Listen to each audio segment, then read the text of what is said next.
বলে খোটা শুনেছেন বারংবার।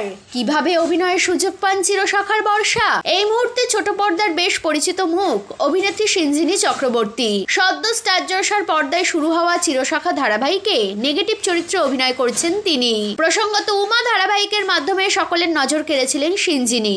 সেখানে মুখ্য চরিত্রে অভিনয় করলেও সন্ধ্যাতারা, পঞ্চমী এই সিরিয়ালগুলিতে খলনায়িকার চরিত্রেই দেখা গেছে তাকে। যদিও লিড নায়িকা থেকে সরাসরি পার্শ্ব চরিত্রে সুযোগ পেলেও কোনো আফসোস নেই তার। তবে অভিনয়ে আসার রাস্তাটা কিন্তু খুব একটা মসৃণ ছিল না সিঞ্জিনীর জন্য, বরং বারবার গায়ের রং নিয়ে ট্রোলিং এর শিকার হয়েছেন তিনি। এই প্রসঙ্গে তার জবাব, একটা সময় আমার গায়ের রং নিয়ে বিস্তর খোটা দিয়েছেন লোকে, কোনোদিন গায়ে মাখিনি, কারণ গায়ের রং তো আমার হাতে নেই। আমি তখন মডেলিং দুনিয়ায় সবে পা রেখেছি।